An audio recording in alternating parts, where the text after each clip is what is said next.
as it relates to this Heisman conversation, um,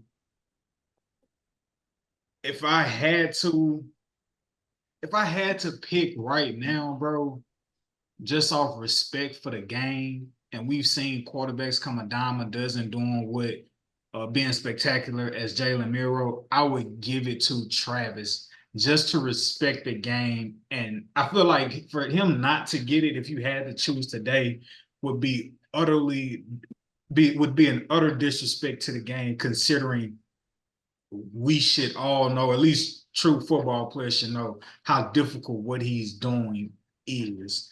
Both sides of the ball, playing elite on both sides of the ball. And like this not no half-ass like mediocre. Like, no, he's giving you your receiving yards, he's getting you your touchdowns, he's getting you your interceptions. I think what he's doing is tackles and all, by the way. Tackles and all, what he's doing is like unprecedented, and we don't get to see that every single year. Like we can't act like we just gonna get to randomly see that in the next 2 or 3 years with another player. But we haven't seen that in about 10 years. My point exactly, which is why like we're capturing lightning in a bottle, being able to see Travis Hunter do what he's being able to do, which I think is Heisman worthy. I think the last person that did that was Devin Hester.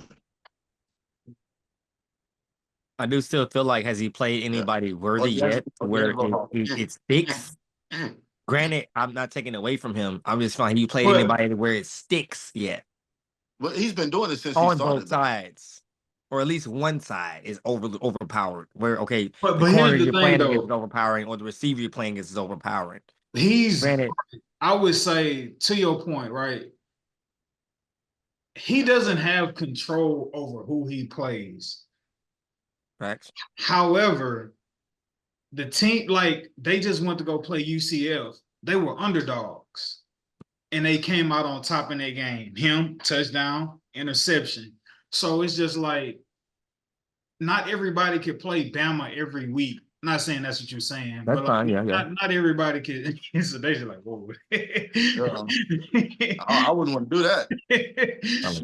Not everybody. You can't play Bama and Georgia every single week to try to like up your stake. Like, this is just not realistic in terms of your scheduling. Like, he's playing the team, he's playing the players that are in front of him, and he's dominating again on both sides of the ball. Facts, but at the same time, though, UCF is more of an offensive powered team from what I've noticed, because they have that dynamic running back and also have that dynamic quarterback. And granted, only the quarterback showed up that day, and the running back took a day off for some strange reason mentally.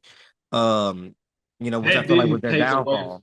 That didn't take away from Travis being great, though. No, that's fine, but I feel it took away from like just that game in particular, because you brought it up. I just feel like that was like more of a like, okay, they figured out how to finally stop the run.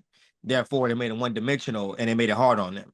But I still feel like I quite haven't seen him play against an elite receiver. And like you said, it's not his. He don't have no control over that. But I want to see him play against at least an elite receiver or a shutdown corner, to where I can kind of get a little level of like, okay, are you just torturing people that suck, or you actually like that? Like, it ain't got to be obviously on a repeated scale, but I want to test the waters where I can know, like, okay, bro, like, it ain't just the fact that you can do both and you're playing against okay teams. Like, it works on a higher level scale. Like, okay, you actually are really good. So that's how I feel about it. How I feel about it when, you know what, he didn't play when Oregon came. But like when they played the big dogs last year, I didn't really notice Travis be Travis. Granted, he was injured, came off an injury, but just like, that's what I want to see this year. I want to see like big dogs, like known guys on certain sides of the football. I want to see him show up.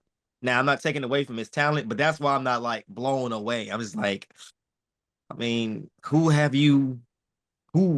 big name have you shut down? Like, if you're looking up right now, EMAC, any big name schools, like that's what I'm curious of. I want to see how he matches up in those scenarios, because that's what the next level brings, is next level superstars. You're going to play against CeeDee Lamb. You're going to play against Nico Collins. You're going to play against Devontae Adams. You know what I'm saying? And you're going to be up against not Josh Norman. He's out. Ramsey, and you're gonna be going up against Diggs. You're gonna go up against Stingley and Sauce. Patrick Like that's what Surtain. I want to know. They have, as of now, they have two ranked teams on their schedule, that being Kansas State and that being Utah at 18. Utah is ranked 18 and Kansas State is ranked 20. And they have a bye week this week.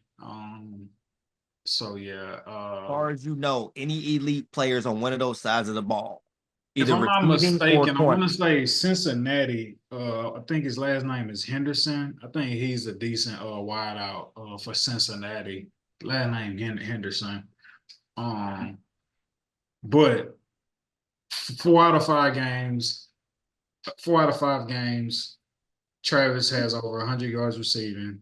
He's got 500 over 500 receiving yards, 6 touchdowns, and he may have more than 2 interceptions. I just think he has 2 games with a touchdown and an interception.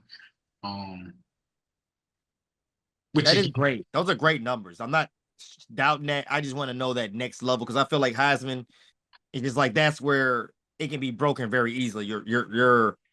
Your stock can drop just like that. We're right going up against that perfect matchup of okay, this is another league player you're going up against now. Like let's see how you play up against this, and you choke up, and next your stock drops. Or if you do good enough, it stays level or it goes up. So that's just what that's what yeah. I'm just not bought yet. Yeah, he got on the defensive end, 16 total tackles, 2 interceptions, 3 pass deflections, 1 forced fumble. That is a lot. That's great, but to college players, I just want to know against a I think lady. this I want to this know this against a isn't this is an assumption because we haven't seen it on tape. But to your point of you would like to see it against top tier talent. I think if you put Travis at Alabama or Georgia, he does the same thing, no questions asked. That's my personal On opinion. both sides of the ball. You know what? Yeah. Whew.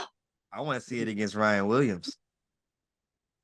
If I want to see that, I want to see that talent against that talent. Yeah, And that would kind of give me an idea.